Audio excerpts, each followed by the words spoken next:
সাতক্ষীরায় যুবলীগের মশাল মিছিল ও কালীগঞ্জে ছাত্রলীগের বোরকা মিছিলের প্রতিবাদে বিক্ষোভ সমাবেশ করেছে বৈষম্য বিরোধী শিক্ষার্থীরা। বুধবার ১৯ ফেব্রুয়ারি সরকারি খান বাহাদুর আহসানুল্লাহ কলেজ থেকে শুরু হয়ে সখীপুর মোড়ে সমাবেশ করেন তারা।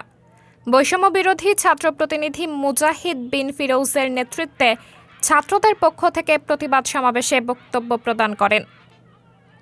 এ সময় তারা বলেন, আওয়ামী লীগ রাতের আধারে মিছিল করে পরিবেশকে অশান্ত করার চেষ্টা করছে। তাদের সাহস থাকলে দিনের বেলা প্রকাশ্যে মাঠে আসুক। বিগত বছরগুলোতে তারা দেশে যে নৈরাজ্য সৃষ্টি করেছে তার জবাব তাদের দিতে হবে।